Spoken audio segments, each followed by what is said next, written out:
ባለፉት 3 ዓመታት በ10 ክልሎችና 2 ከተማ አስተዳደሮች ተሳታፊዎችን ከመለየት እስከ አጀንዳ ማሰባሰብና ተወካዮችን የመምረጥ ስራን ያጠናቀቀው የሀገራዊ ምክክር በተጨመረለት የ1 ዓመት ጊዜ ውስጥም የአማራና ትግራይ ክልሎች የአጀንዳ ማሰባሰብ፣ በፌዴራል ደረጃ የባለድርሻ አካላትን አጀንዳ ማሰባሰብ፣ የዳያስፖራው ማህበረሰብ የምክክር ሂደት እንዲሁም አጀንዳዎችን ማቀናጀት ለህዝብ ይፋ ማድረግና አካታችና አሳታፊ የሆነ ምክክር ማድረግ የሚመስሉ ትላልቅ ስራዎች ይጠበቁበታል።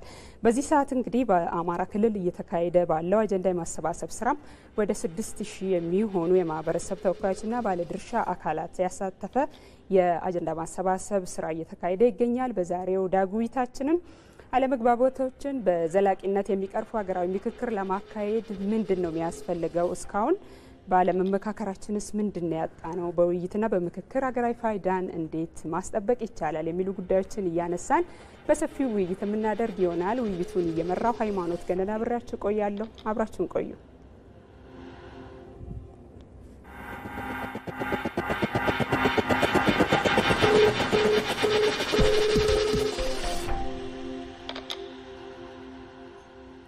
ውድ ተመልካቾቻችን ለዛሬ ዳጉ ውይይታችን 2 እንግዶችን ጋብዣለሁ። አንድ ከዚህ ከአዲስ አበባ ሸጎሌ ስቱዲዮ ዶክተር አንተነህ ጸጋይ ናቸው። ዶክተር አንተነህ በአዲስ አበባ ዩኒቨርሲቲ የጋዜጠኝነትና ኮሚኒኬሽን ትምህርት ክፍል መምህርና ተመራማሪ ናቸው። እንዲሁም በሀገራዊ ምክክር ጉዳዮች ላይ የተለያዩ ጥናቶችን ያደረጉ ሰው ናቸው።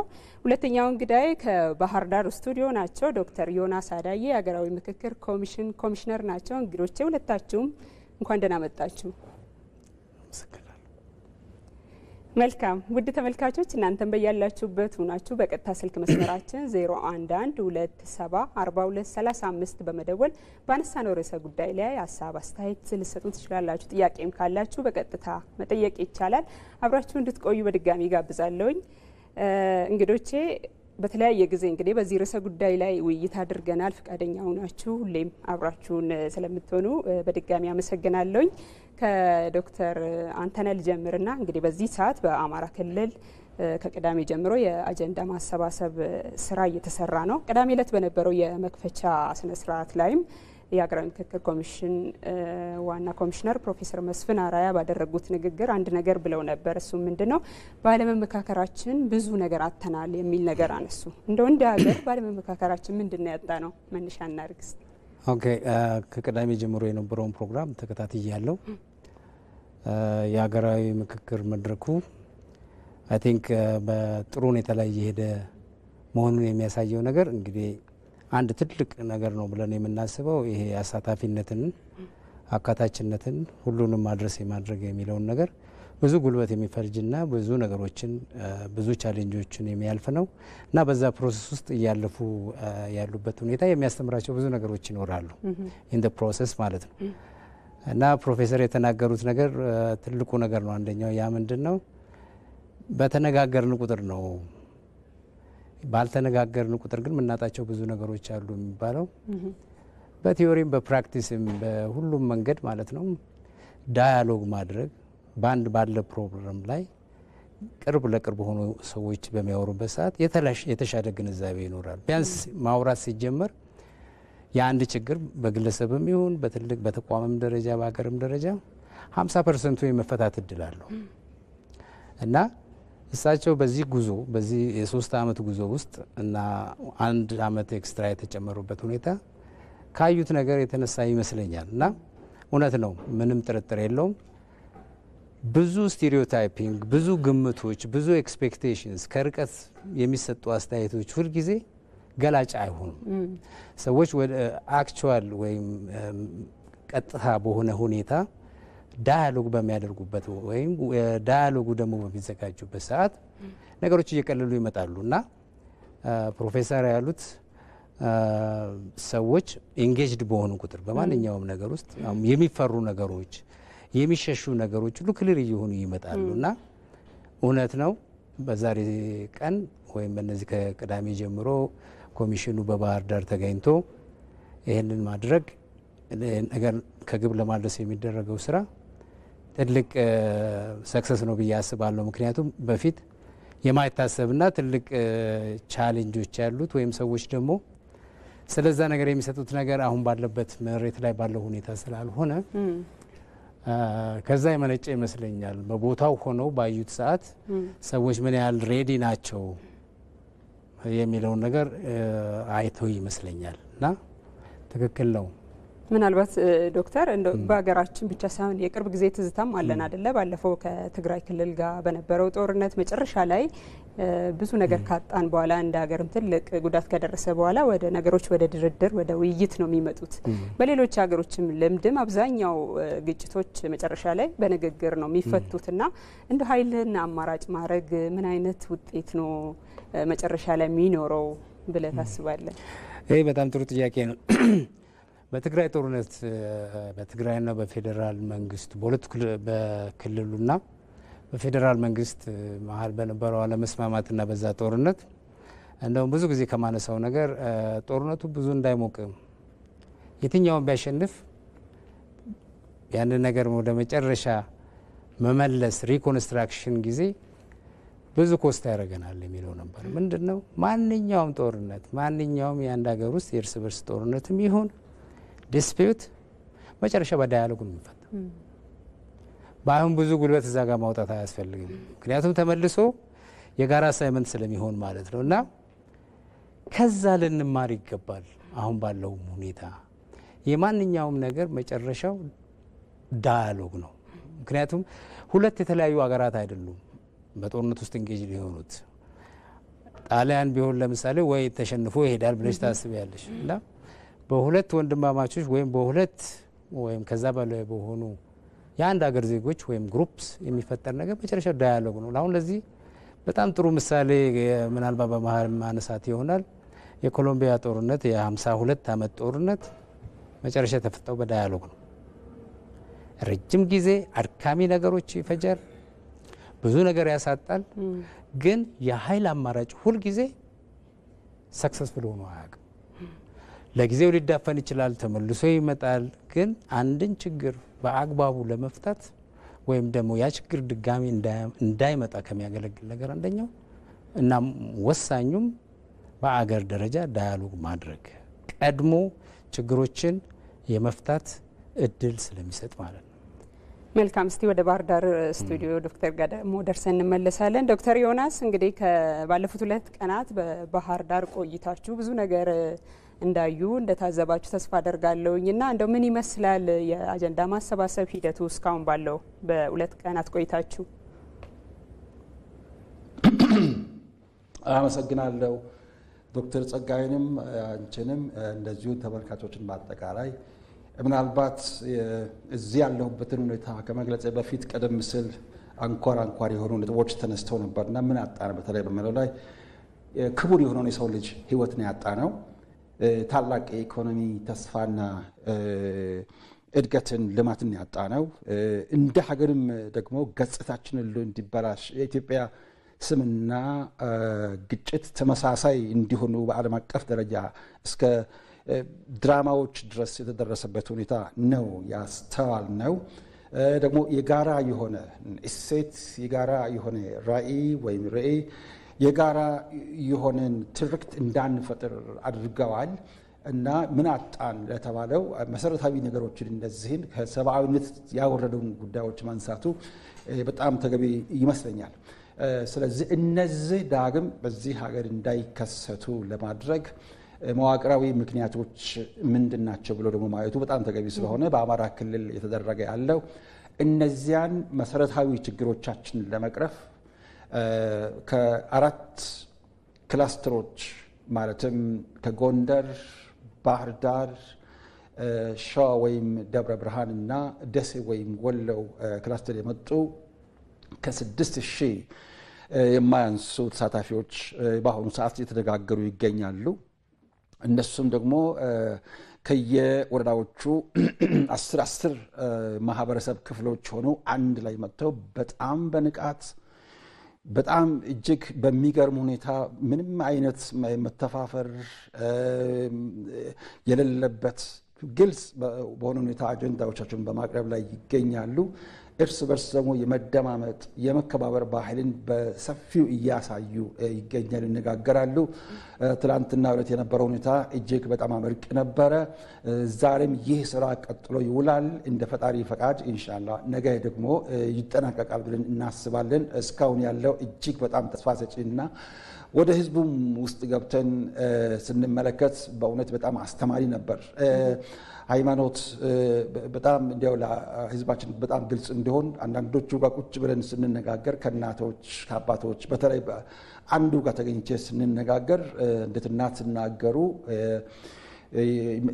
ያሉት ምንድነው? 2 ልጆች አሉኝ፣ አንዱ ከአማራ ፋኖ ሌላው ደግሞ መከላከያ ውስጥ ነው ያለው እና ሁለቱ የአንዲት እናት ልጆች በአንድ ክልል በአንድ ሀገር እንዲህ ባለ አመለካከት ውስጥ ገብተው ሲዋጉ ስንመለከት ግጭቶቻችን የቤተሰብ ጸብ መሆናቸውን በማየት ለነዚህ ፍቱን መድኃኒት ከውጭ መጣ ሳይሆን ከውስጣችን መሆኑን ተገንዝበው ህዝቡ በስሜት በእውቀት በጥበብ ሲነጋገሩ ስናይ እውነትም የኢትዮጵያ ተስፋ አይዘገይም፣ የመሸ ቢመስለውም ይነጋል የሚል ታላቅ ተስፋ ጥለዋል። ምናልባት ዶክተር እንግዲህ ባለፉት ጊዜያት አሁን ወደ አማራ ክልል አጀንዳ ማሰባሰብ ከመሄዳችሁ በፊት የተሰሩ ቅድመ ሁኔታ ስራዎች ነበሩ፣ ተሳታፊዎችን የመለየት እንቅስቃሴዎች ነበሩ።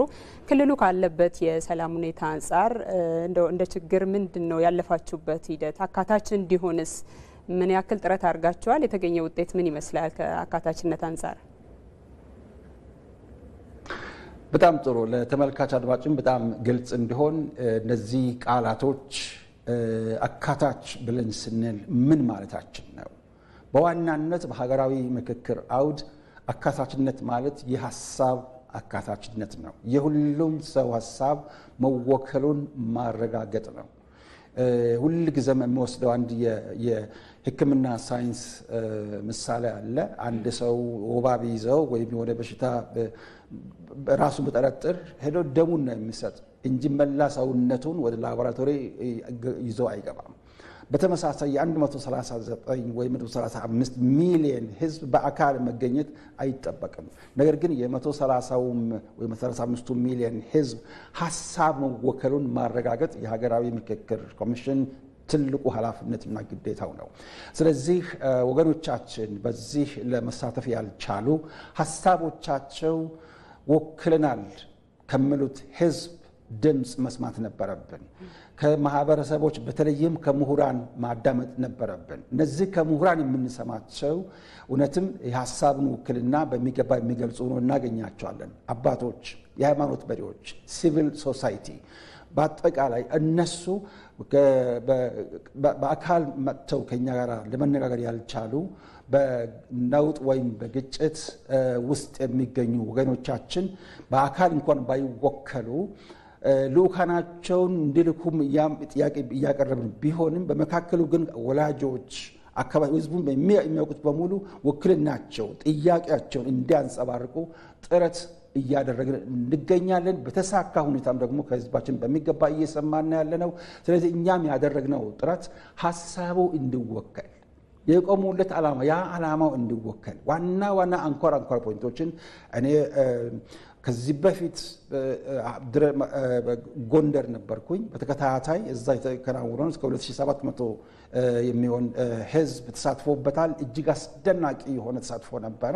የህዝቡም በጣም ቁርጠኛ አቋም ምንድነው? ከእንግዲህ ወዲህ ጦርነት በቃል አንፈልግም፣ እኛ ሰላምን በሰላማዊ መንገድ ለማምጣት እንመካከር ለዚህ የሚያስፈልገው መስዋዕትነት ሁሉ እንከፍላለን ብለው ህዝቡ በጣም ቁርጠኛ መሆኑን ገልጸዋል። እኛም እንግዲህ ከህዝብ ጋር ሆነን ለሚፈጠሩ ችግሮች ሁሉ መፍትሄ የምናገኘው እነሱን በማነጋገር ምክንያቱም የችግራችን የጋራ ችግር ስለሆነ ቀደም ሲል ወደ መጣንበት ዳግም ላለመመለስ ከዛ የተማርነው ትምህርት ወደፊት ያለውንም ለመከላከል ወልመጣ ያለውን ለመከላከል እስካሁን የነበረውን ደግሞ ለመቀልበስና ቢቻልም ትራንስፎርም ወይም ደግሞ ለውጥ ለማምጣት ከህዝባችን ጋር በእንዲህ አይነት ሁኔታ ተግዳሮቶቹን እየፈታን በዚህ ደረጃ እንገኛለን። ሃይማኖት መልካም ዶክተር መለሳለሁ። አሁንም አንድ ደዋይ መስመር ላይ ስላሉ ሀሳባቸውን ነጋራና ወደ ውይይታችን እንመለሳለን። ጤና ይስጥልን።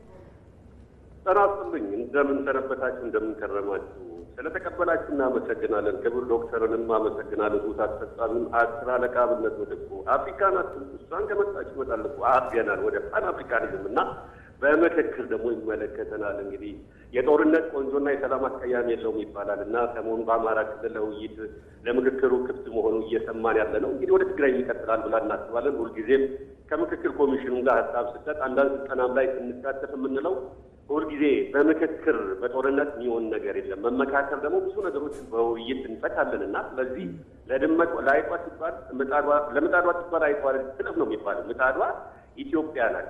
አይጧ ጉስቁልናዋና ችግረኛ ነው። ስለዚህ ብዙ ተማሪዎች ትምህርት ቤት እየገቡ አይደሉም። በየክልሉ ብዙ ችግሮች አሉና ለነዚህ ለሚመጣው ተስፋ ለማድረግ እንግዲህ በነፍጥ የሚባል የለም፣ በመጠመንጃ የሚባል ነገር የለም።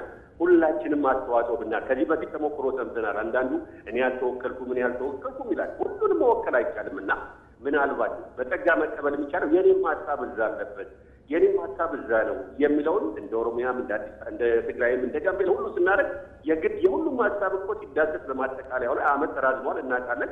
ጥሩ ነገር ሊሆን ይችላል። ያን ጨምቆ ደግሞ ሲያመጣ የምክክር ኮሚሽኑ በነጻነት እዛ አማራ ክልል ላይ ሁሉም ወረዳዎች ላይ ሁሉም ከተማ ላይ ሁሉም ላይ ውይይት መደረጉ ምንድነው ቢያንስ የሰው ድምፅ እየተሰማው ነው፣ ሀሳቤም እየሰጠው ነው። ስለዚህ ተስፋ አለኝ። ውይይቱ ፍሬያማ የሚሆነው ደግሞ በአንድ ወገን ብቻ አይደለም። ምናልባት ሌላው ሀሳብ ሳይሰጥ ኖሮ ሌላው ደግሞ በነፍጥ በጠመንጃ አይ ይሄ ነገር መሆን የለበት የሚል አካል ካለ እሱም የሚያጨናግፈው ስላለ እነሱም ሲባል ምክንያቱም አሳታፊ የሚሆነው በነፍጥ ያለው ነፍጡን አስቀምጦ በነገራችን ላይ ጠመንጃው ይዘው ውይይት የለም። ጠመንጃውን አስቀምጠው ሁሉ እስቲ ወደ ውይይት ህብረተሰቡ ምን ይፈልጋል፣ ሀገር ምን ትፈልጋለች፣ እንደማመጥ ሌሎች ከኛ መማር አለባቸው። እኛ ከቱኒዚያ ከሌላ ሀገር ሁሉ የሚጠቀሱ ነገሮች ያማይ ከከሌ ብንማር ከከሌ አንማር፣ ከኛ መማር አለባቸው። እሴት አለን፣ ባህል አለን፣ ብዙ ካልቸር አለን። ይሄን ከተጠቀምን ለመጪው ትውልድም ተስፋ ሲባል ውይይቱ በጣም ውጤታማ ሆኖ ወደ ትግራይ ክልልም በቅርቡ መጥቶ ሁሉም በአንድነት በኢትዮጵያ ላይ ውይይቱ በአንድነት መጥቶ ለመጣው እድል ተስፋ እንዲኖረ የራሳችንን ኃላፊነት መወጣት አለብን። አመሰግናለሁ። አስራ ለቃ አብነት ከልብ እናመሰግናለን ስላሳቡት። መልካም እንቀጥላለን። ዶክተር እንግዲህ ዶክተር ዮናስ ብዙ ነገር አንስተውልናል። ዶክተርም እንዳሉት ሀገራዊ ምክክር ትልቅ እሴት አድርጎ የያዘው አካታችነትን ነው። አካታች ማለት ውጤታማ የሆነ እቺን ሀገር የሚያሻግር ዘላቂ ሰላም የሚሰጠን ምክክር ለማድረግ አካታችነት የሚለው ነገር ምንድነው ሊያሟላ የሚችለው የሚለውን ብናወራ። ዶክተር ዮናስ በጣም ደስ በሚል ሁኔታ ኮንፊደንስ በሚሰጥን መንገድ ያቀረቡት ነገር በጣም ኢምፕረስ አድርጎኛል። ካሉበት የኮንቴክስት ሁኔታ አንጻር ማለት ነው። ከዛ ውስጥ መወስዳቸው አንደኛው ነገር አሁን ያነሳሽው አካታችነት የሚለው ነው። አካታችነት በጣም ብዙ አይነት ፎርም አለው። ግን ለኢትዮጵያ ይሆናታል ተብሎ ካለው ሁኔታ አንጻር ዶክተር የገለጹት የሀሳብ አካታችነት ነው። ልክ ነው። ምክንያቱም አንዴ ለኮሚሽኑ የተለያዩ ሀሳቦች የተለያዩ ቮይሶች እስከደረሱ ድረስ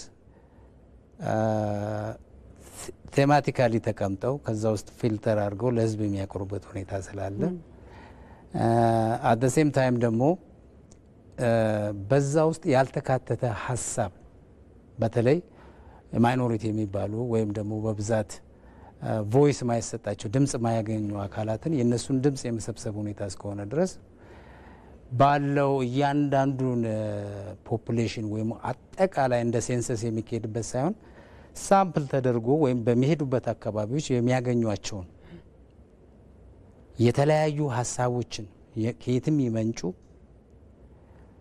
ሳይለንት ማጆሪቲ የሚባለው የህብረተሰባችን አካል ኤሊቱም ሁሉም ከሁሉም አቅጣጫ የሚነሱትን እኩል ቦታ የመስጠት አካታችነት ማለት በዚህ ምንድነው?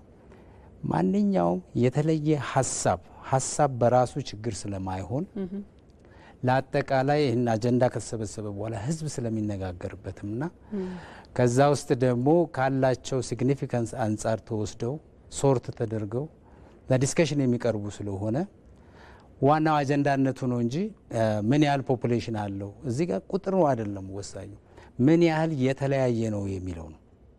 ምናልባት በተለያየ ሁኔታ ዲናይድ የተደረገ በተለያየ ሁኔታ በተለይ አቅም ባለመኖር ወይም ደግሞ ብዙ ጊዜ በሌሎች ጫን የሚደረጉ ህብረተሰብ አካላት ያላቸው ጥያቄዎች የማይነሱበት ነው። በብዛት ዶሚናንት የሆነው በብዛት ፓወርፉል የሆኑትን በብዙ መንገዱ ይሸፈናል እና ዋናው የዚህ ኮሚሽን ዋና ዓላማው እንዳነሱት ዳይቨርሲቲ ስንል ወይም አካታችነት ስንል የተለያየ አይነት ድምጾች እንዲሰሙና ምንም ቦታ ያልተሰጣቸው ሀሳቦች ተብሎ እንዳይኖሩ ከዛ ውስጥ የእያንዳንዱን ህብረተሰብ ወይም የህብረተሰብ ክፍል ምን ነገሮች ናቸው። ለምሳሌ ብዙ ጊዜ እነዚህ ሳይለንት ማጆሪቲ የሚባለው አካል በየትኛውም ሀገር ማለት ነው በሚዲያ እና በኤሊት ማኒፑሌሽን ብዙ ጊዜ ማለት ነው በምንሰማውና ፍሪኩዌንትሊ በምንሰማው ነገር የአገሪቷ ችግር አድርገን የምንወስዳቸው ነገሮች አሉ። በጣም ትልቅ ስህተት የሚሆኑት ለምንድን ነው? አሁን ዊትነስ ያደረጉት ዶክተር ዮናስ ምንድን ነው ህብረተሰቡ ጋር ሄደው ነው ቀጥታ ሄደው ነው እየሰሙ ያሉት። በዛን ወቅት ያለና ከአዲስ አበባ ሆነሽ የምትሰሚው ነገር በምንም ታምራ እንዳይነካ አይሆንም እና ቀጥታ በቦታው ሄዶ በተለይ አሁን እንዳነሱት ብዙ አይነት ቻሌንጅ የሚያጋጥሙ የዚህ ሀገር ሁኔታ ሳይለንት ማጆሪቲ የሚባለው ተስፋ የሚሰጥ እንደሆነ ነው አሁን ከንግግራቸው መረዳት ይቻል ነው እና እንደ ኮሚሽን የሚያስፈልገው ነገር ያ ህብረተሰብ ሳይለንት ማጆሪቲ የሚባለው በሚዲያና በተለያየ ዶሚኔሽን ማለት ነው ድምፁ ሳይሰማ ስለነበረና የተለያየ ሪል የሆነው ደግሞ ችግር ያለው ኦን ዘ ግራውንድ ስለሆነ ተስፋውም የሚገኘው ደግሞ ከዛ ስለሆነ ያነሱት ኢንክሉሲቭነስ የሚለው የትኛውንም ፓወር ያለውንም ፓወር የሌለውንም በጣም ቮይስድ የሆነውም እንደዚሁም ደግሞ ሳይለንት የሆኑንም አካል ሚውትድ የሆኑንም አካል የሚያነሳውን ሀሳቦች እንደ አገራዊ ሀሳቦች በመውሰድ በዛ ላይ ዳያሎግ ለማድረግ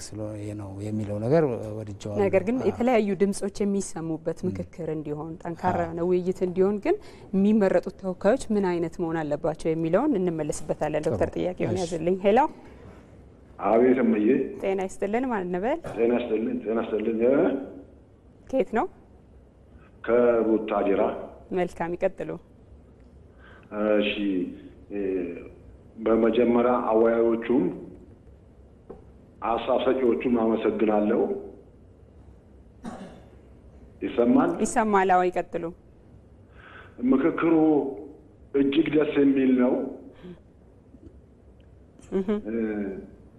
አሁንም እንዲቀጥል ላሳስብ የምፈልገው እየሰማን ነው ደዋያችን ጠላቶቻችን በተለያየ ጊዜ በወረራም ቅኝ ግዛትን ለመግዛትም ተሸንፈው ወጥተዋል። የኢትዮጵያ ኃይል ምንድን ነው የሚለው ጥናት ተደርጎ አንድነታችን ለመበታተን በረጅም ጊዜና በረቀቀ ዘዴ የተረጨብን መርዝ እንጂ ሌላ የህዝቡ ችግር ያለ መሆኑን ይታወቃል። እድገት ላይ ነን። ደግሞ አገራችን እየተቀየረች ነው። እየተቀየረች ከሆነ ሰላም ከሌለ ፍቅር ከሌለ እቺን የምናያት ጭላንጭል መሰናክል ይበዛባታል። አገራችን እንድትቀየር ይህ ውይይት ይቀጥል። መልካም ነው፣ በጎ ነው።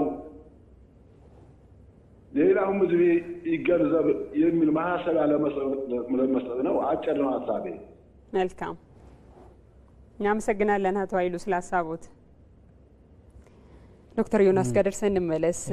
ዶክተር እንግዲህ እየሰሙት እንደሆነው ስለ አካታችነት ነው ብዙ ያወራ ነውና በተለይ ደግሞ አማራ ክልል ላይ እየተደረገ ያለው በተለይ ተሳታፊዎች የአማራ ክልልን ችግሮች ነክሶ ከማውጣት አንጻር ጠንከር ያሉ የህዝብ ሀሳቦችን አጀንዳዎችን ከማምጣት አንጻር እንደው ተሳትፏቸው ምን ይመስላል እስካሁን ባለው?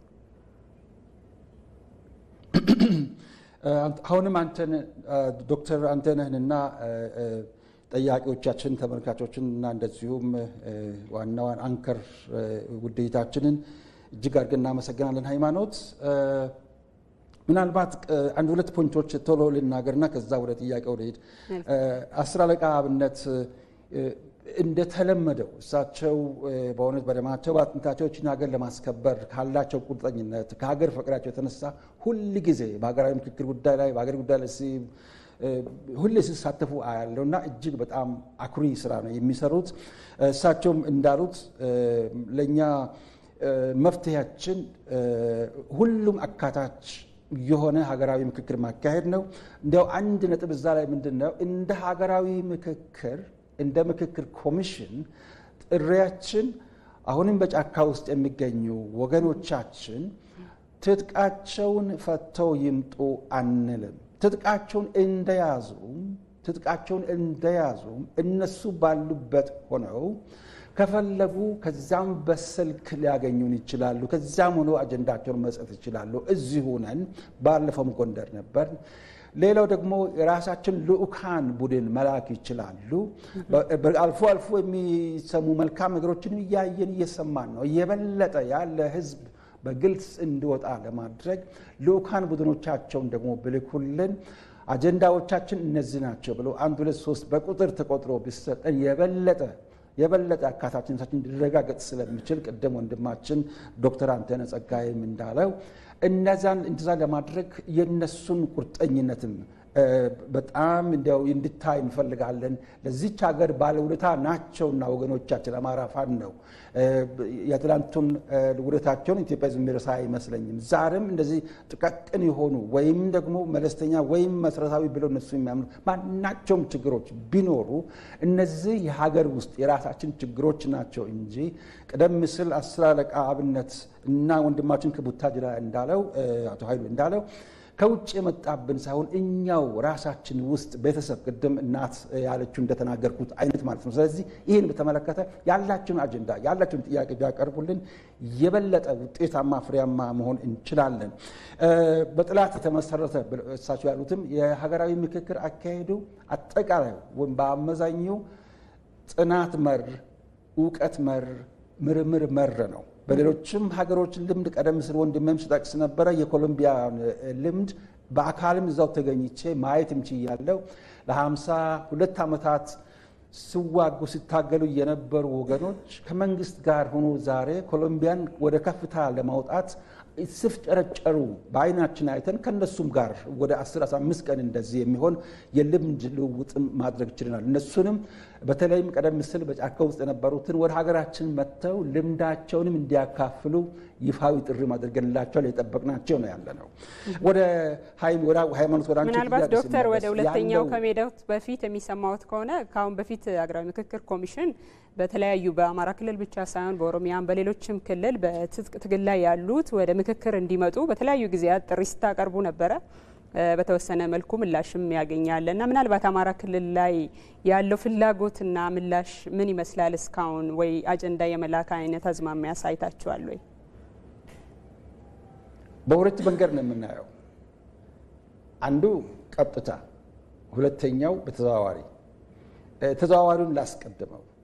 ቀደም ሲል በግጭቱ ውስጥ የነበሩ ወገኖቻችን እንደ አምላክ ፈቃድ ልምዳቸውን ያካፍሉናል፣ ይገኛሉ፣ እንነጋገራለን ከነሱ ጋር።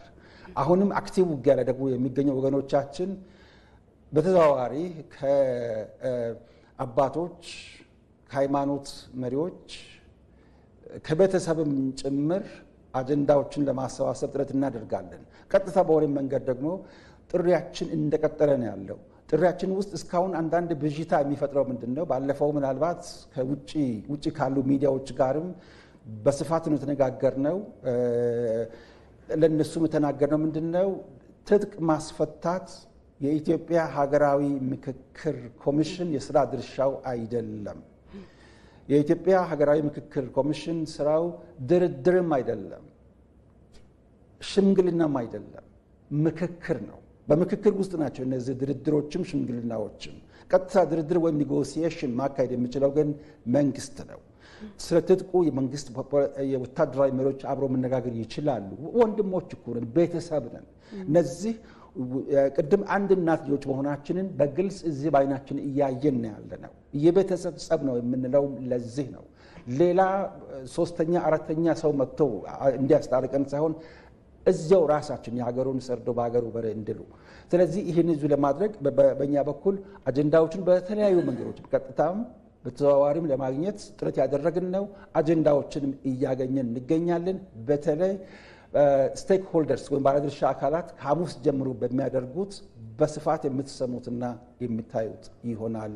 ሃይማኖት መልካም። የተሳታፊዎችን እስካሁን ያለውን ተሳትፎ ጥያቄ አንስቼልዎት ነበረ ቅድም። በተለይ የክልሉን ችግሮች ነቅሶ የማውጣት የህዝብ ጥያቄዎች ናቸው የሚባሉ ለሀገራዊ ምክክር አጀንዳ የሚሆኑ አጀንዳዎችን ማውጣት ላይ ምን ይመስላል ተነሳሽነታቸው? ተነሳሽነታቸው እጅግ አስገራሚ ወይም በዘመኑ ቋንቋ አገራሚ ነበር። በእውነት ቅድም እንዳልነው የሀገራዊ ምክክር መርህ ወይም ፕሪንሲፕል የመጀመሪያው ማዳመጥ ነው። ማዳመጥ እጅግ በጣም የሰከነ የተረጋጋ የመደማመጥ ባህል ስናይ ነበር። በዛ ውስጥ ደግሞ ያለው ህዝባችን ማንንም ከባለስልጣናትም ጋር ተቀምጦ ባሉ ከአካባቢ ለምሳሌ ወረዳ አስተዳዳሪ ወይም ከሌሎች ጋር ፊት ለፊት ያሉ አይተናል። ይህንን ብዙ ሚዲያዎችም እየቀረጹ እያስተላለፉም ይገኛሉ። ሃይማኖት ስለዚህ ባጭሩ እጅግ በጣም ተስፋ የሚሰጥ ህዝቡን በቁርጠኝነት እየሰጠ በጣም አክቲቭ ሆኖ እጅግ በጣም በሚያኮራ ሁኔታ እየተሳተፈ እንዳለ እኔ ቋሚ ምስክር ነኝ። አሁንም ይሄንን ኢንተርቪው እንደጨረስን ቀጥታ የሚሄደው ወደዛ ነውና ባጭሩ ህዝባችን እንደተለመደ ቁርጠኝነቱን እያሳየ ነው ያለው፣ ታሪክ እየሰራ ነው ያለው። መልካም ዶክተር ዮናስ መለሳለሁ እርሶ ጋር። ዶክተር አንተነህ እንግዲህ ስለ ተሳትፎ ቀደም ሲል አካታችነት የሀሳብ አካታችነት በጣም ወሳኝ እንደሆነ አንስተውልናል። ግን የሚፈለገው አይነት ማለት የተለያዩ ሀሳቦች የሚሰሙበት ውይይት እንዲሆን በኋላ ደግሞ እኔ ያልተካተትኩም የኔ አጀንዳ አልተካተተም የሚል ቅሬታ እንዳይቀርብ የሚመረጡ ተሳታፊዎች ምን አይነት መሆን አለባቸው? እዛ ላይ የሚደረገው ጥንቃቄ ምንድን ነው? አሁን ከተነሳው አንጻር በዚህ ናሽናል ዳያሎግ ማለት ነው አንደኛው መሰረታዊ ነገር መጀመሪያ ያወራ ነው የኢንክሉሲቭነስ ወይም ደግሞ አካታችነት ነው። በተለይ የምንወስደው ከአጀንዳ አንጻር ወይም ከሀሳብ አንጻር ማለት ነው። ሁለተኛውና ወሳኙ ነገር ደግሞ ፓርቲሲፔሽን ወይም ደግሞ ተሳትፎ ነው። ይህን የተሳትፎ ደግሞ ለበሉ ምን ያህል ነው የሚለውን ዶክተር ዮናስ በደንብ ገልጸውታል። ቅድም ያልኩት ይሄ ሳይለንት ማጆሪቲ ያልኩት ነገር ላይ ብታሰምሪበት ምንድን ነው አሁን እንደሚታየው ወይም በሳቸው አገላለጽ እንዳየነው ከኮንቴክስት ከአውድ ቢለያይም የህብረተሰብ ኮሚትመንት ከፍተኛ እንደሆነ ገልጸዋል። ፓርቲሲፔሽን ደግሞ ከሌለው ማለት ነው ትልቁ ችግር ከዚሁ መገመት ይቻላል ውጤቱ ጥሩ እንደማይሆን። ለምንድን ነው? ከኢንክሉሲቭነስ ከአካታችነት ቀጥሎ ያለው ፓርቲሲፔሽን ነው። የህብረተሰብ ፓርቲሲፔሽን ወይም ደግሞ ተሳትፎ ነው። ህብረተሰብ ካልተሳተፈበት መጨረሻ በጥሩ መንገድ እንኳን ቢያልፍ ፕሮሰስ መጨረሻ ላይ ያንን የመቀበል ችግር ያጋጥማል። ግን ከመጀመሪያው ስቴፕ ጀምሮ አሁን እንደተገለጸው በጣም ቁርጠኝነቱ እንዳለና ይሄ ናሽናል ዳያሎግ ወይም ደግሞ አገራዊ ምክክር አስፈላጊነቱን ሰው ሲያምን ነው የሚሳተፈውና የመሳተፍ ለበሉ ይሄን ያህል ከሆነ ፕሮሚሲንግ ነው ማለት ነው። ግን እዚህ ጋር ምን መሆን አለበት የስራ ድርሻቸው ምን አይነት ነው መሆን ያለባቸው እነዚህ ኔጎሽየተርስ ወይም ደግሞ የሚመረጡ ለተለያየ ይህን ነገር ፋሲሊቴተርስ የምንላቸው የመጀመሪያው ነገር ገለልተኝነት ነው። አንደኛው ገለልተኝነት የሚባለው ነገር በተቻለ መጠን ምክንያቱም በግራም በቀኝም ያለው በኔጎሽዬሽን ወይም ደግሞ በምክክሩ የሚሳተፈው አካል የዚሁ ሀገር ህብረተሰብ ነው። ከየትኛውም በግራም በቀኝም ባለው በማንኛውም ርዕስ ዙሪያ በተቻለ መጠን ገለልተኝነትን የጠበቁ መሆን አለባቸው። ገለልተኛ መሆን የምንችለው ከእንደዚህ አይነት ነገሮች ገለልተኛ መሆን ስለምንችልና ያ ገለልተኝነት ደግሞ ጠቀሜታ ስላለ ነው። አሁን ለምሳሌ በኢትዮጵያና በሌላ ሀገር መሀል ቢሆን ይሄ ገለልተኛ መጥቶኙ ጉዳይ አይደለም፣ የናሽናል ኢንትረስት ጉዳይ ነው። እዚህ ጋር በደንብ ሊሰመርበት የሚገባው ነገር ተስፋ አለው ማለት ነው። ህብረተሰብ ተሳተፈ፣ ኢንጌጅድ ሆነ ወይም ደግሞ ቁርጠኝነት አለው የሚለው ነገር አንድ ወሳኙ ነገር ነው እና ይህን ፋሲሊቴት የሚያደርጉ አካላት በተቻለ መጠን ገለልተኛ ከፖለቲካ፣ ከሃይማኖት፣ ከተለያየ ምክንያቱም የሚቀርብላቸው አጀንዳ የሚከፋፈል አጀንዳ ነው የሚሆነው። እንዴት ነው የሚከፋፈል አጀንዳ የሚሆነው? የተለያየ ሰዎች ሀሳብ ነው፣ የተለያየ ግሩፖች ሀሳብ ነው። አካታችነት የምንለው ነገር የሚያመጣው ነውና አንድ ፋሲሊቴተር እዛ ውስጥ ወደ ራሱ ሳይሆን ማየት ያለበት እንደ አገር ማለት ነው። እንደ አገር የኔ ተጠያቂነት ታማኝነትን መጨመር በተለይ ደግሞ የዚህ የናሽናል ዳያሎጉ በህብረተሰቡ ውስጥ ትረስት እንዲኖሩ ታማኝነቱ የጠነከረ እንዲሆን ከተሳትፎ ቀጥሎ ሁለተኛው ነው ከዚህ ጋር የሚገናኘው ትረስት ስለሆነ ማለት ነውና እንደ አምባሳደር የሰላም አምባሳደር ሆኖ ሊሰሩ ይገባል። ምናልባት ሶስተኛ እድሉን ከሰጠሽኝ አንድ እዚች ጋር እነ ዶክተር ዮናስ ያው የሚቸገሩት ነገር እንደሆነ አውቃለሁ። ግን ተስፋ የሚሰጠው ነገር የነሱ ኮሚትመንት በማንኛውም ሞዳሊቲ በቀጥታም ይሁን በተዘዋዋሪም ይሁን የሚፈልጉት ነገር የህብረተሰብ አጀንዳ ምንድነው በደንብ ግልጽ አድርገውታል። እኛ የማስታረቅ ወይ የሽምግልና ነገር አይደለም ስራችን ለምክክርና ለግብአት የሚሆኑ የተለያዩ አጀንዳዎችን ከተለያየ የህብረተሰብ ክፍል ማምጣት ነው። ከዚህ ጋር በያያዘው የአማራ ክልል ያለበትን ኮንቴክስት ከግምት ውስጥ ያስገባሉ። ለአንድ ክልል ለአንድ አካባቢ የሚጠቀሙትን ስትራቴጂ ሌላ ቦታ ላይ ይጠቀሙ ይችላል። ምክንያቱም ኮንቴክስት አንዱ ወሳኝ አውድ አንዱ ወሳኝ ነገር ስለሆነ ማለት ነው። ከዚሁ ጋር ተያይዞ አስቸጋሪ ከሆኑ ነገሮች አንደኛው የጦርነቱ ጉዳይ ነው። ብዙ ጊዜ ስለ ኮሎምቢያ ያወራሉ። ቅድምም ነግሬሻለሁ። ዶክተር ዮናስ ስላነሳው በጣም ደስ ብሎኛል። እዛ ድረስ ሄደው ብዙ ትምህርቶችን ወስደዋል።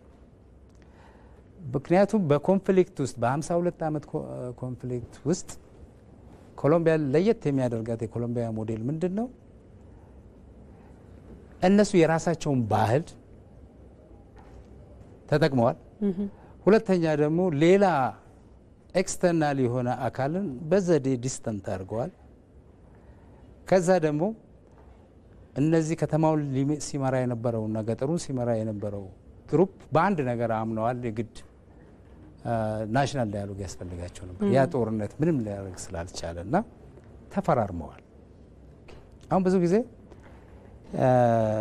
ጦርነት በዛ በናሽናል ዳያሎግ ውስጥ ሁሉ ጊዜ ጦርነት ዋናው አስቸጋሪ ነገር ነው። ሰዎችን የሚከፋፈል ብዙ ዲስትራክሽኖችን የሚያደርስና በዛ ውስጥ ሁለቱ አካላት ናቸው የተፈራረሙት ወደ ኋላ የሚል ነገር እንደማይኖሩ በጦርነት ውስጥ የነበሩ አካላት ይሄም ሊካሄድ የሚችለው በመንግስትና ጫካ ባሉት አካላት መሀል በተቻለ ሁኔታ ሁለቱም የሚሰሩት ለአንድ ሀገር እስከሆነ ድረስ ለአንድ ህብረተሰብ እስከሆነ ድረስ የግድ አንዳንዴ ሳይሆን የምትቀበያቸው ነገሮች አሉ ለቆምሽለት አላማ። ምክንያቱም ናሽናል ዳያሎግ ፌል ካረገ በኋላ ማንም ላይቀጥል ይችላል። እቺን ሀገር በመናስበው መንገድ ላናገኝ ይችላል። ምክንያቱም ሃና አለ ነው ሀመሮሃ የሚባል ኦፕሽን ላይኖር ይችላል። ስለዚህ በጫካ ውስጥ ያሉ አካላት ይሄን ያህል ናሽናል ዳያሎግ ኮሚሽኑ ይሄን ያህል አበረታች ተስፋ እየሰጠ ባለበት ሁኔታና ይሄን ያህል እንገጅ ሆኖ ባለበት ሁኔታ አንድ ስቴፕ ወደፊት ይጠበቅባቸዋል። አንደኛው። ሁለተኛው ደግሞ ከዚህ ጋር የሚያያዘው ነገር አክሩፎም ያሉ አካላት በከተማ ውስጥም ያሉ የተለየ የፖለቲካ አመለካከት ያላቸው ሪጅስተርድ የሆኑ ያልሆኑ በፖለቲካል ፕላትፎርሙ ላይ ማለት ነው። እነዚህም ኃላፊነት አለባቸው። አንዳንድ ጊዜ ጫካውን ብቻ ማሰብ ያለብን ከተማ ውስጥም ያሉ ብዙ ነገሮች ስለሚኖሩና እነዚህም አካላት የሚሰሩት ለአገር ሰላምና ለአገር የመቀጠል ድረስ እስከሆነ ይሄ የአገር መቀጠልና አለመቀጠል ጥያቄ ስለሆነ ኤርሊ ቦይኮቲንግ የሚባል ነገር አለ። ቀድሞ መሸሽ። ከዚህ መሸሽ አይቻልም። በየትኛውም አሬንጅመንት ውስጥ ያለ በጦር ሜዳም ያለ በከተማ ውስጥ በማኩረፍም ያለ በሚመራውን ፓርቲ መሀል ያለ ይሄ እንደ ኢትዮጵያ ማመን ያለብን የጋራ ነገር አለ። አገር የጋራ ነው። ፖለቲካችን የተለያየ ሊሆን ይችላል።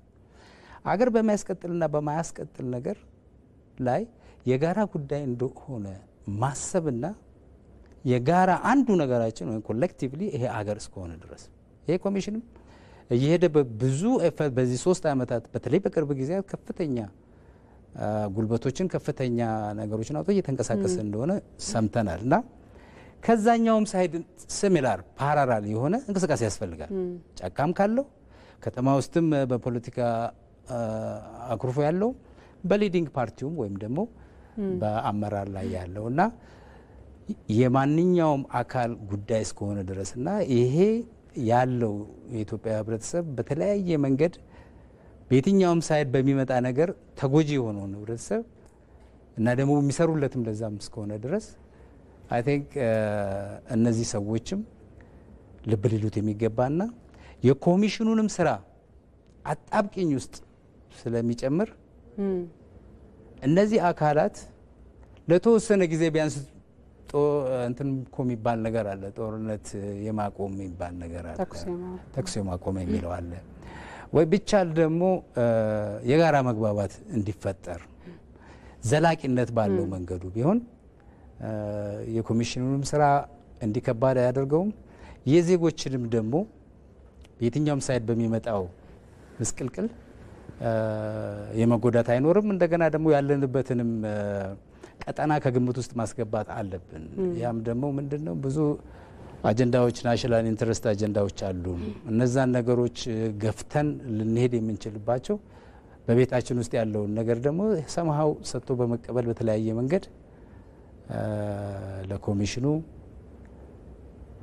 ስራ ጫና ያለ መፍጠርና የሀገሪቷን ቀጣይነት የማስቀጠል የሁሉም የጋራ አሳይመንት ስለሆነ ዶክተር በጣም ቆንጆ ሀሳብ ነው ያነሳው። በተለይ ጫካ ያሉ አካላት ወደ ምክክሩ መምጣት ምን ያክል ወሳኝነት እንደሚኖረው ትክክለኛ የሆነ አካታች የሆነ ውይይት ለማድረግ ወሳኝ እንደሆነ ዶክተርም ሲያነሱት ነበርና ከዚህ አንጻር ግን ግማሽ መንገድ ለሰላም መሄድ ግዴታ ነው ይባል የለ በሁለቱም በኩል በተለይ መንግስትስ ምንድነው የሚጠበቅበት? አሁን ናሽናል ዳያሎግ ኮሚሽኑ ጥሪ አቅርበዋል። በዛ በኩል ያለው ጥሪውን ተቀብሎ እንዲመጣ በመንግስት በኩልስ ምን እንደሚጠበቅ? ኦኬ ቀላል ነው እዚህ መልስ። ማንም ስፔሻል እንትን የለው፣ ማንም ስፔሻል ኃላፊነት የለው። መንግስትም ቅድም እንዳመሳለሽ ያኮረፈ የፖለቲካ ፓርቲዎች በጫካውም ያሉ እኩል ሪስፖንሲቢሊቲ ነው ያላቸው። ብዙ ጊዜ ናሽናል ዳያሎግ ሲባል የመንግስት ጉዳይ ይመስላል። አይደለም። እኩል የእያንዳንዱ ግሩፕ እና ኢንዲቪጁዋልስ ነው። የሀገር መቀጠልና ለመቀጠል የሊዲንግ ፓርቲ ጉዳይ ብቻ አይደለም፣ ያኮረፉት ፓርቲዎች ብቻ አይደለም፣ ወይም ደግሞ የጫካ ውስጥ ያሉትን አይደለም። እኩል ነው ኃላፊነቱ፣ ሼርድ የሆነ ኃላፊነት ነው እና በተለየ መንገድ ሳይሆን በኔጎሽየት የተደረገ መንገድ እርስ በርሳቸው ሶስቱም አካላት አንዳንዴ ከተማ ውስጥ ያለውም እኮ አለመግባባት የራሱን የቻለ እንትን አለው። ሶስቱም አካላት ሼርድ በሆነ እንደውም የኮሎምቢያን ኬዝ መውሰዱ በጣም ዶክተር ዮናስ አስፈላጊ ነገር ነው። የእነሱን ኤክስፒሪየንስ ማምጣቱም ጥሩ። ባይላተራሊ በጋራ ተስማምተው በማንኛውም መንገድ ይሄ የተጀመረው ናሽናል ዳያሎግ ወይ አገራዊ ምክክር በጥሩ ሁኔታ ለታሰበለት ዓላማ እንዲውል ነው። መፈራረሙ፣ ጦርነት ማቆሙ ምናምን የሆነ ያህል መምጣቱ የሚያስፈልገው እኮ ይሄ ነገር በተግባር ኢፌክቲቭሊ እንዲተገበር ነው። የኢትዮጵያ ችግሮች እውነት እነማን ናቸው? አሁን ትልቁ ችግር በሚዲያ የሚወራ ችግር፣ በኤሊቱ የሚወራ ችግር እና ችግር ኦን ዘ ግራውንድ የተለያየ ሊሆን ስለሚችል ነው እና እንቅፋት ላለመሆን ነው እንጂ የተሻለ ወይ ደግሞ የሆነ ፕላትፎርም ፈልገው አይደለም። እነዚህ መንግስትም ይሁን ጫካም ያለ ወይ መሀል ላይም ያለው ገለልተኛ ለመሆን እንደዚሁም እንቅፋት ለመሆን ከማ ለምክክሩ የሚለው ነገር ነውና በተለይ ከዚህ ኢኳሊ ደግሞ ኢምፖርታንት ነገር ምንድነው? የተለያየ ፓርቲዎች በዚህ ናሽናል ዳያሎግ ውስጥ ኢንጌጅድ መሆን የግድ ነው። መልካም ካካታችነት ዘሎ የሪስፖንሲቢሊቲ ስለሆነ ይሄ ኤርሊ ቦይኮቲንግ ያልኩሽ አይነት ሙሉ ፕሮሰሱን አፌክት ስለሚያደርግ ማለት ነው። መልካም ወደ ባህር ዳር ስቱዲዮ ሊድና ዶክተር ዮናስ እንግዲህ አካታች የሆነ ውጤታማ የሆነ አገራዊ ምክክር እንዲኖረን የነማን ኃላፊነት የነማን ድጋፍ ይፈልጋል የሚለው ላይ ነው እያወራን ያለነውና በተለይ በአማራ ክልል አሁናዊ ሁኔታ አጀንዳ ማሰባሰብ ላይ ነው ያላችሁት። እስካሁን የተለያዩ ሂደቶች ውስጥ አልፏል። በዚህ ሂደት ውስጥ የክልሉ መንግስት ድጋፍና ክትትል ምን ይመስል ነበረ? አመሰግናለሁ ሃይማኖት። የክልሉ ድጋፍ እጅግ በጣም ተስፋ የሚሰጥ ነው። በምክክር ኮሚሽኑ ስራ ላይ ጣልቃ ሳይገባ ጥንቃቄ በማድረግ በሚያስፈልገን ሁሉ ከኛ ጋር ይተባበሩናል። በተመሳሳይ ተፎካካሪ ፓርቲዎችም በተለይ የዩኒቨርሲቲ ምሁራን፣ ሲቪል ሶሳይቲም፣ እድሮችም ሁሉም እየተሳተፉ ይገኛሉ። በተለይ ትላንት ማታ የክልሉ ከተማ ነዋሪዎች ማህበር ሸማግሌዎች መጥተው ለእኛ የተናገሩት መቼም በህይወት ዘመናችን የማይረሳ ሌላ ትልቅ ሀገራዊ ሸክም ሰጥተውን ሄደዋል እና የህዝቡ መተባበር እጅግ በጣም በእውነት አንጀት የሚያርስ ልብን የሚያሳርፍ ነው። ምናልባት ቀደም ሲል የተነሳሱ ፖይንቶች ላይ ትንሽ መጨመር ብፈልግ በ1983 የኢትዮጵያ ህገ መንግስት ውስጥ የአማራው ህዝብ አልተሳተፈበትም በተፈለገው መጠን የሚል ትልቅ ስሞታ ስላለ ይህን አድረስ ለማድረግ ምናልባት በተለይ በሀገራዊ ምክክር ሂደት ውስጥ ደግሞ እንደገና የአማራ ድምፅ አልተሰማም እንዳይባል 3 መሰረታዊ ነገሮችን እንደ ስትራቴጂ ዘርግተናል። የመጀመሪያው በግለሰብ ደረጃ የሚደረግ ተሳትፎ ከየትኛውም አቅጣጫ ከየትኛውም ዓለም ክፍል በኢትዮጵያም ይሁን ቀጥታ ግለሰቦች ስልክ ደውለው በማህበራዊ ሚዲያችን በአድራሻችን በራሳቸው መጥተው ፖስታም ቢሆን እስካሁን በጣም የሚያደርጉ ሰዎች አሉና በግለሰብ ደረጃም አጀንዳ መስጠት እንደሚችሉ ይህንን አስረግጠን በየቦታው ስንናገር ነበር። አሁንም በዚህ አጋጣሚ ለመድገም እፈልጋለሁ።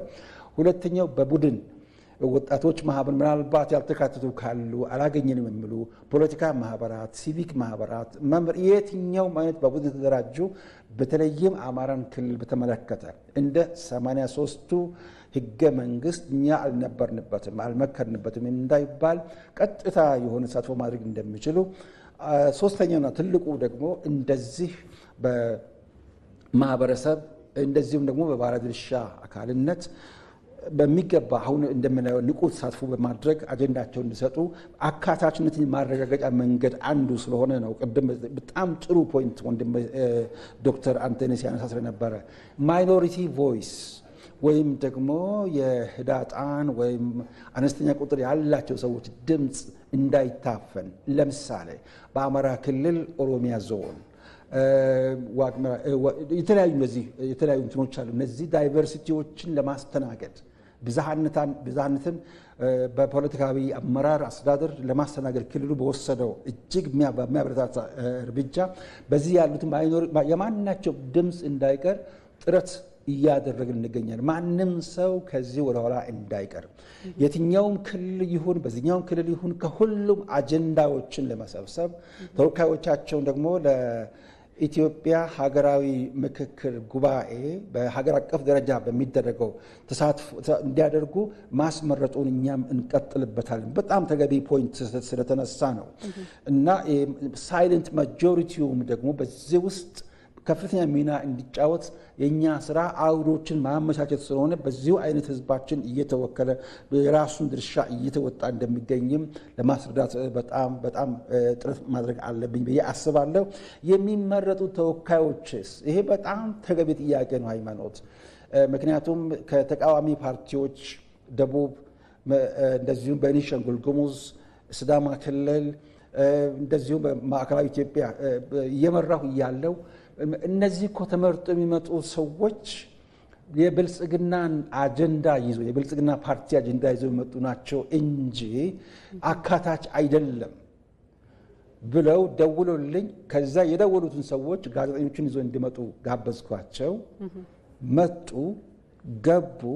የሚያነሱትን አጀንዳ ከተመለከቱ በኋላ የሚያነሱትም አጀንዳዎች በጣም በሀገር ደረጃ ብቻ ሳይሆን የኢትዮጵያን ዓለም አቀፍ መርህም ጭምር ፖሊሲውን ጭምር በተለይ ስለ ህገ መንግስቱ በመንግስት በፌደራል መንግስትና በሪጂናል ወይም በክልል መንግስታት መካከል ስለ ሙስና፣ ስለ አስተዳደር እያንዳንዱ በጣም ፈታኝ ሲያነሱ ያን ካዳመጡ በኋላ መጨረሻ ላይ ምስክርነታቸውን ሲሰጡ ምንድነው ያሉት? ተመዝግቦ ነው ያለው፣ ወደፊትም በሚዲያም የሚሰራጭ ነው የሚሆነው። እውነት ነው። እውነትም ማንም አስመረጠ ማን እዚህ መጥቶ የሚናገሩት ግን ሁላችንም የምናነሳውን አጀንዳ መሆኑንና አካታችነታችሁን አይተናል ብለው የራሳቸውን ምስክርነት ሰጥተው የሄዱበት ሁኔታ አለ። ስለዚህ እነዚህ የሚመረጡ ተወካዮች የሚመረጡት በእኛ ሳይሆን አካባቢውን አውድ በጣም በሚያውቁ ተባባሪ አካላት እስከ ታችኛው እርከን ድረስ ሄደው በማስመረጥ የህዝብን ችግር በሚገባ ለመግለጽ የሚችሉ አንደበተ ርቱዕ የሆኑ ግለሰቦች፣ ተአማኒነትን ያተረፉ ለህዝብ ባለውለታ የሆኑ ተሰሚነት ያላቸው እነዚህ ህዝብን በታማኝነት ለማገልገል የተዘጋጁ ህሊናቸው ንጹህ ለፈጣሪያቸውና ለሀገራቸው የተገዙ ለዚያ ራሳቸውን የሰጡ ሰዎች መሆናቸውን አረጋግጠው ነው መርጣ ያመጡልና በዚሁ አይነት ነው አሁን እዚህ መጥተው አጀንዳም እየሰጡ ያሉት። ሃይማኖት ዶክተር በቀጣይ በዚህ አንድ አመት ውስጥ እንግዲህ ሀገራዊ ምክክር ኮሚሽን በጣም ትላልቅ ሀገራዊ ኃላፊነቶች ተጥለውበታል። የሚቀሩት ስራዎች አሉ። በተለይ የትግራይ ክልል ገና አልተጀመረም። በፌዴራል ደረጃም የባለድርሻ አካላት አጀንዳ ማሰባሰብ አለ። የዲያስፖራው ማህበረሰብ ውይይት ሂደት አለ። እነዚህ ሁላ ስራዎች የተሳካ እንዲሆኑ የእነማን ድጋፍ ያስፈልጋቸዋል? መጀመሪያ የእናንተ ድጋፍ ነው የሚያስፈልገን። ሃይማኖት ትልቁ መስበርም መጠገንም ማፍረስም መገንባትም የሚችለው ሚዲያ ነው።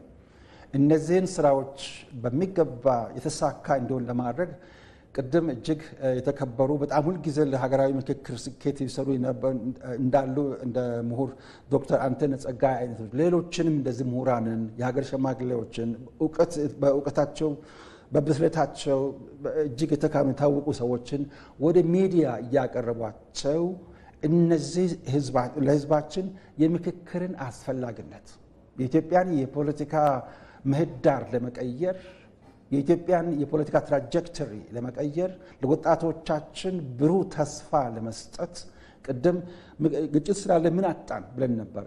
ግጭት እንዳይኖር ለማድረግ የሰው ህይወትም እንዳይጠፋ ለማድረግ ምቹ መንገድ መፍጠሪያ መንገድ ትልቁ ማስተማር ነው። በተለይ በሚዲያዎች አማካኝነት ሰው በልቡ እንደሚያስበው እንዲሁ ነውና ይላል ታላቁ መጽሐፍ። በተመሳሳይ ሼክስፒር በዓለም ላይ ክፉም የለም ደጉም የለም፣ አስተሳሰባችን ነው ያንን ደግ ወይም ክፉ የሚያደርገው ይለዋል። ስለዚህ ማስተማር፣ ደጋግሞ ማስተማር ከፍተኛ ሚና ስለሚጫወት ከሚዲያ በጣም ትልቅ ስራ ይጠበቃል። በአንድ ሀገራዊ ምክክር ሂደት ውስጥ 80% የሚሸፍነው ሚዲያ መሆኑን ከደቡብ አፍሪካ እንረዳለን። ደቡብ አፍሪካ በነጭ በጥቁር የተለየ ነበር፣ እንደኛ እንኳን ሳይሆን በጣም የተለየ። ነገር ግን በሚዲያዎች አማካይነት አንዳንድ ጉምቱ የሆኑ ፓርቲዎች አንሳተፍም ብለው ቢቀሩም እነሱ ስላልተሳተፉ የደቡብ አፍሪካ ምክክር ሳይሳካ አልቀረም፣ ተሳክቷል። መጨረሻ ላይ ደቡብ አፍሪካ እንደውም በዓለም ላይ ምሳሌ ተብሎ ይወሰዳል። ያን ግን በኃይል ትልቅ ስራ የሰራው ማን ነው? ሚዲያ ነው። ሁለተኛው መንግስት በህዝብ በተመረጠ መንግስት ነው። ድምፅ የሰጠንም በየቦታ ያለን ሰዎች እናውቃለን። ስለዚህ የህዝብ መንግስት ስለሆነ የዚህ ክልል ተወላጅ የሆኑ እጅግ የተከበሩ ክቡር ዶክተር ሐዲስ ዓለማየሁ በወንጀለኛ መጽሐፋቸው ላይ እንደሚሉት የህዝብ ድምፅ የእግዚአብሔር ድምፅ ይለዋል፣ ወይም የፈጣሪ ድምፅ ይለዋል። ስለዚህ የህዝብን ድምፅ በመስማት ከግጭት ቦታዎች ወደ ሰላም ቦታ ለመነጋገር ለሚመጡ ወገኖቻችን የማመቻቸት ሴፍ ፓሴጅ ወይም ሴፍ ስፔስ የሚለውን በመፍጠር አሁንም እያደረገ ካለው በላይ መንግስት በራሱ በኩል ጥረት እንዲያደርግ ታሰሩትን ባለፈው ጊዜ በተለይ እንደ ህግ አግባብ በአካሄድ በሀገር ደረጃ ለሚከናወነው ይሁን በክልል ደረጃ ለሚከናወነው ሀገራዊ ምክክር ምክንያት በማድረግ እነዚያ የሚፈቱበት መንገድ እንዲፈልግ ፊት ለፊት በፍቅርና በአክብሮት ጋንዲ እንደምለው እውነትን በፍቅር በመናገር ጥያቄ አቅርበናል። ከመንግስትም በኩል እነዚህ ጥረቶች ይበልጥ እንዲቀጥሉ ለመንግስት ድርሻ እንዳለው ይህንን በአንክሮ ለማስረዳት እንፈልጋለን። ህዝብ ምንጊዜም መሰረታችን ህዝብ ነው። የአንድ ሉዓላዊ ሀገር የስልጣን ምንጭ ህዝብ ነው። ስለዚህ ከህዝባችን የሚፈለገው እስካሁን ድረስ እጅግ በርካታ በሆኑ መንገዶች ከጸሎት ጀምሮ ከቁሳቁስ ጀምሮ በየሄድንበት ቦታ ሁሉ ከመምከር አልፎ በንቁ ተሳታፊነት ኢትዮጵያን የሚያዋጣት ግጭት ሳይሆን ምክክር መሆኑን ተገንዝበው በእቅዳቸው ውስጥ ይዘው ከዚህ በፊት ካደረጉትም በላይ እንዲያደርጉ ታላቅ አክብሮትና የፍቅር ጥሪ ማቅረብ ፈልጋለሁ። ባጭሩ በዚህ ላቁም። መልካም ዶክተር ዮናስ በማጠቃለያ ሀሳብ መልሳለሁ ወደ ዶክተር አንተነህ ልምጣና ዶክተር የብዙ አካላት ድጋፍ እንደሚያስፈልግ ሲያነሱ ነበረ። ቀደም ሲል ስናወራ እንደነበረውም ለጋራ ሀገር ስለሆነ ሀገራዊ ምክክር ደግሞ በሀገር ደረጃ ህዝብ በጣም ተስፋ የጣለበት ጉዳይም ስለሆነ በተለይ ምሁራን ምንድነው እንዴት ነው መደገፍ ያለባቸው ለስኬቱ ምንድነው የሚጠበቅባቸው የሚለው ነው። ኦኬ መጀመሪያ ይሄ ነገር ናሽናል ዳያሎግ የሁሉም የህብረተሰብ አካል የግለሰቦች ኃላፊነት ነው። ያ ደግሞ ሁሉም በሚችለው ሁሉም ሊወጣው በሚችለው ኃላፊነት ሊያነሳው የሚችል ነውና አንድ ዶክተር ዮናስ ያነሳው ነገር የሚዲያው በጣም ወሳኝ ነው። በጣም ትንሽ ቅር የሚለኝ ነገር አለ በኢትዮጵያ ሚዲያ ላይ በዚህ ጋር በተገናኘ ይሄ ናሽናል ዳያሎግ ናሽናል ኢንተረስት የሰርቫይቫል ጉዳይ ነው ልብ ብሎ ከታየ ማለት ነውና ሚዲያዎች ሜንስትሪም ሊያደርጉት ይገባል። ይሄ የአንድ ወቅት የኢቨንት ጉዳይ ወይም ደግሞ ቀጣይነት በሌለው መንገድ በከረንት አፌርስ ምናምን ብቻ በከረንት አፌርስ ብቻ የሚታይ አይደለም እና በተለያየ መንገድ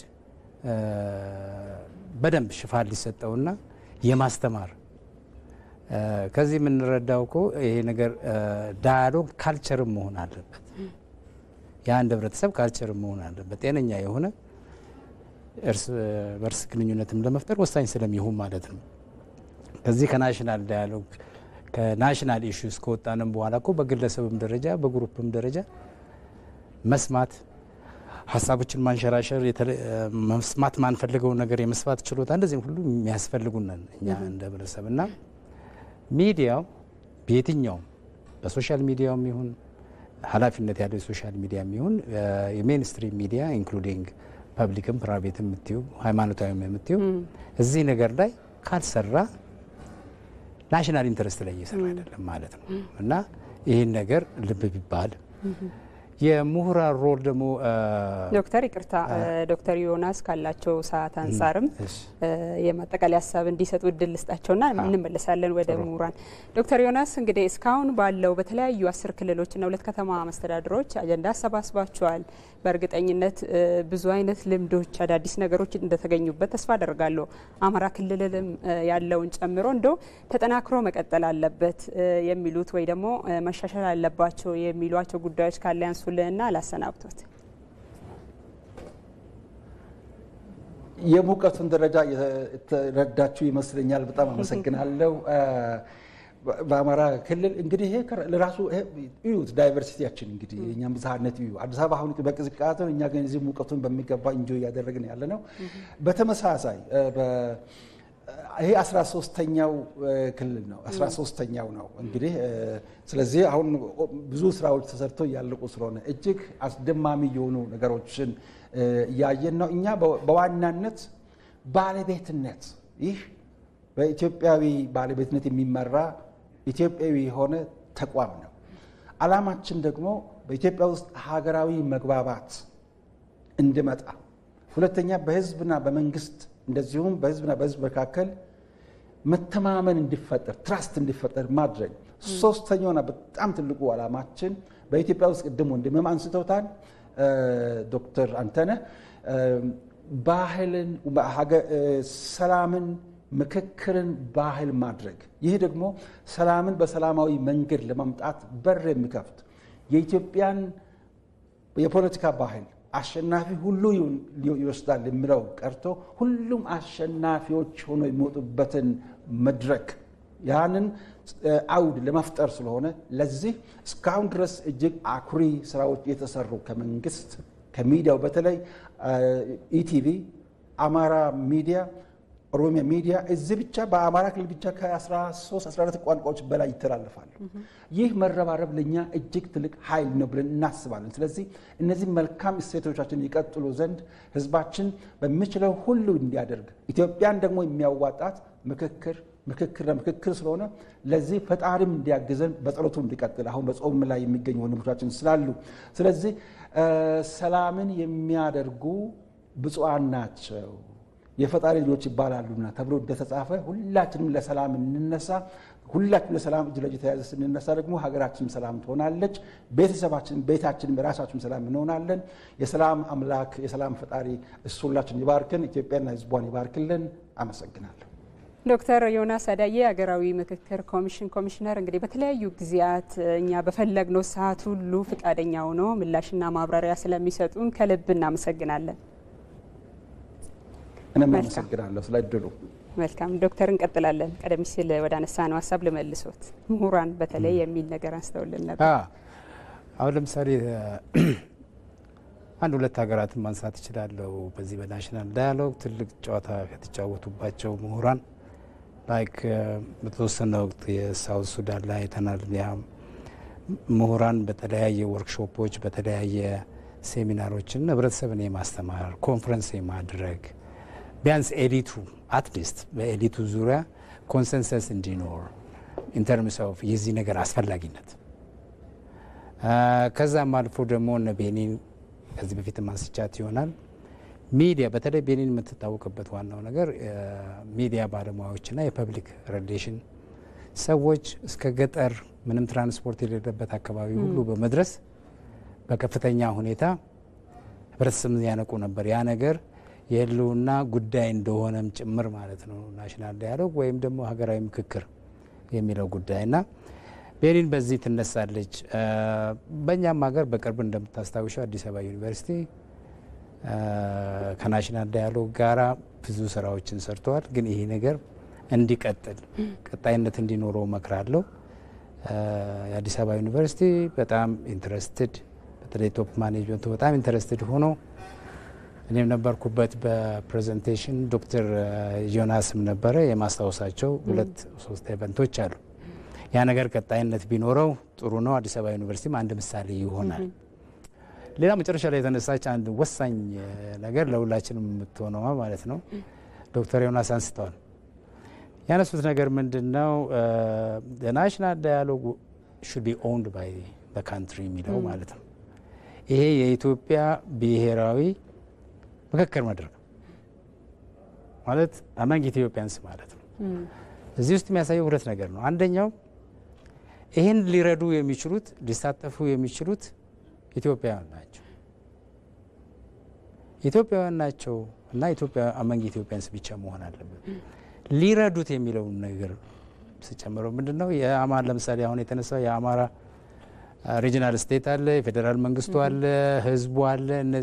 እነዚህ በሙሉ ስቴክሆልደርስ ናቸው። ይህን ማተኩርበት ምክንያት ምንድነው? ናሽናል ዳያሎግ should be owned by the state የሚለው ወይ ናሽናል ብሔራዊ ምክክር ከሀገሪቷ እጅ ውጭ መውጣት የለበትም። ያ ምንድነው? ብዙ አገራት ወይም ደግሞ ብዙ ኦርጋናይዜሽን ኢንተርናሽናል ኦርጋናይዜሽንስ አንድ ሀገር ናሽናል ዳያሎግ ታደርጋለች በሚባል ጊዜ በሚገርም ሁኔታ ፖዚቲቭሊም ኤንድ ኔጌቲቭሊም አሲስትን ለማድረግ ይጥራሉ፣ ለመርዳት ይፈልጋሉ። እነዚህ ኤክስተርናል የሚባሉ ማለት ነው። ቅድም ያነሳቸው ኢንተርናል አገር ውስጥ የሆኑ ናቸው። እነዚህ ኤክስተርናል ግሩፕን በደንብ ልብ ማለት ያስፈልጋል። እዛ ላይ ግን ዶክተር ምናልባት ያይዘ እንድታነሳው የአገራዊ ምክክር ሰላምን ከማጽናት ያለፈ የአገራዊ ፋይዳ ነው፣ የአገር ብሔራዊ ጥቅም የምናስጠብቅበት መንገድ ነው የሚለውን ነገር በዛ ደረጃ ተረድተነዋል ወይ? እሱን እጠራጠራለሁኝ። ለምንድን ነው የምጠራጠረው?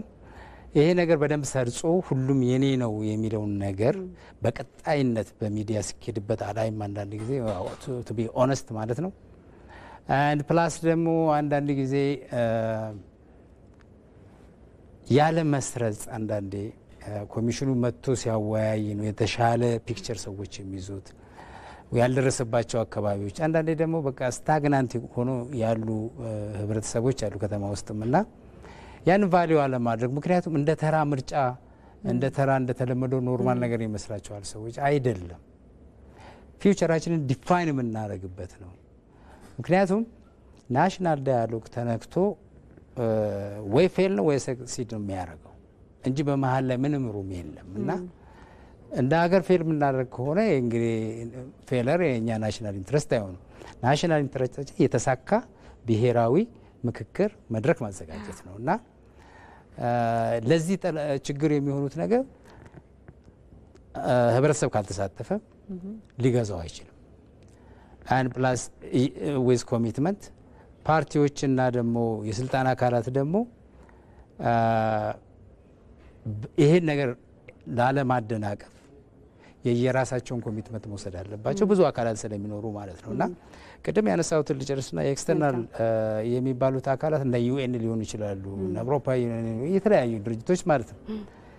ለምሳሌ ፌል ባደረጉት አገራት ላይ በተለይ የመን ዋናው ምሳሌ ነች። ብዙ ጊዜ ማነሳት የህብረተሰብ ጥያቄ ይቀርና እነሱ ኦውን ያደርጉታል። አሁን የመን ጉዳይ እንደዛ ነበረ። በሊቢያም የተከሰተው ናሽናል ዳያሎግ ተደርጓል፣ ኦውን አድርገውታል። ከዛ ምንድነው ህብረተሰብ ሊወስደው አይችልም፣ የሱ ጥያቄ አይደለም። ደግሞ ብዙ ጊዜ እነዚህ ኤክስተርናል ፋክተርስ ጊዜያዊ የማረጋጋት እንጂ ሰስተነብል የሆነ እንትን ስለ አንድ ሌላ ሀገር አያሳስባቸውም፣ ጉዳያቸውም አይደለም። እና ይሄ ነው። ሌላው ደግሞ ጎን ለጎን ምናልባት ፋይናል ፖይንት አንዳንድ ፒስን ብቻ ማሰቡ ከባድ የሚሆንበት ጉዳይ ምንድን ነው? አንዳንድ ጀስቲስ የሚያስፈልጋቸው ጉዳዮች ይኖራሉ።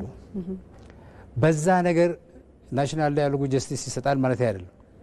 ህብረተሰብ እንዴት ጀስቲስ ሰርቭ መደረግ አለበት የሚለው ነገር ዳያሎግ ያርግ።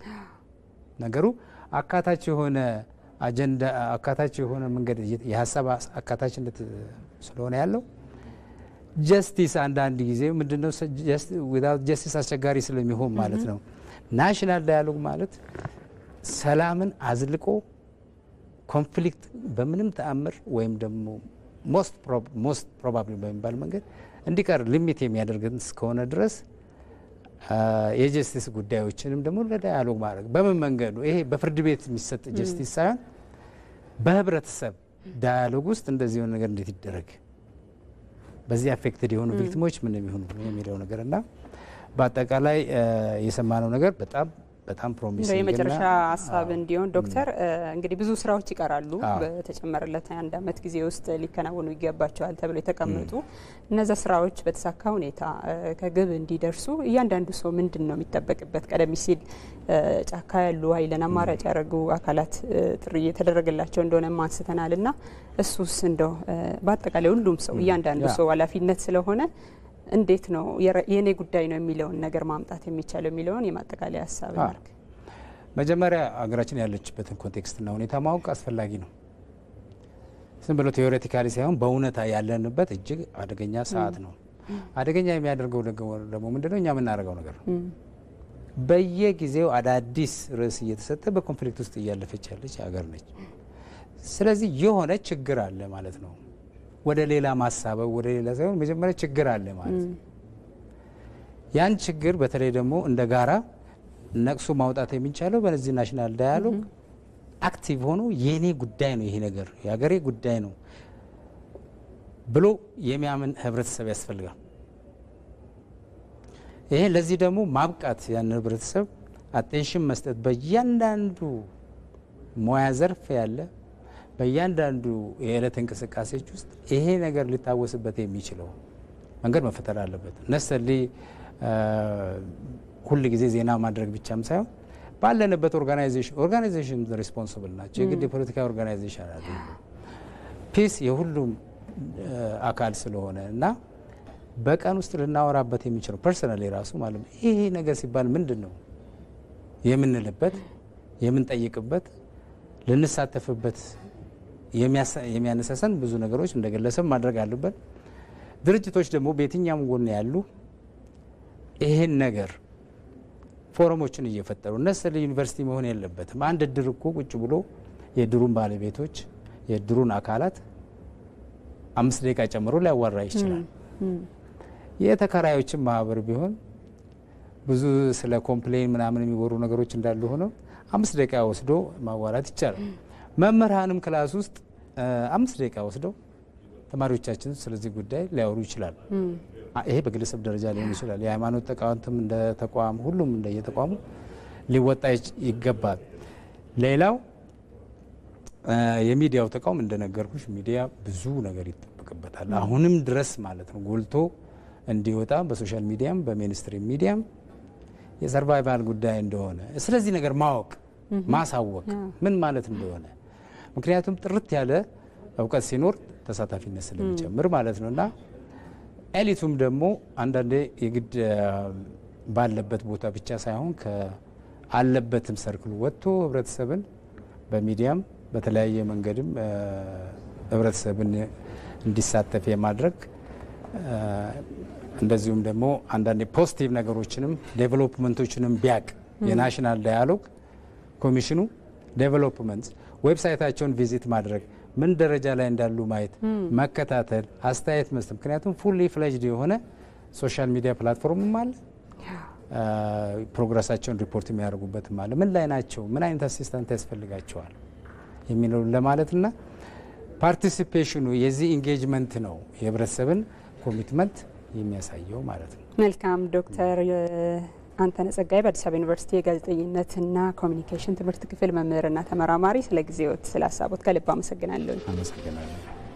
ውድ ተመልካቾች እናንተም በያላችሁበት ሆናችሁ በዛሬ ዳጉ ውይይታችን የአማራ ክልል የአጀንዳ ማሰባሰብ ሂደትን መነሻ በማድረግ አጠቃላይ የምክክሩ ሂደት እንዲሁም ለስኬታማነቱ ምን እናድርግ ስንል በሰፊው የተወያየንበትን ፕሮግራም ስለተከታተላችሁ ከልብ እናመሰግናለን። መልካም ጊዜ ይሁንላችሁ።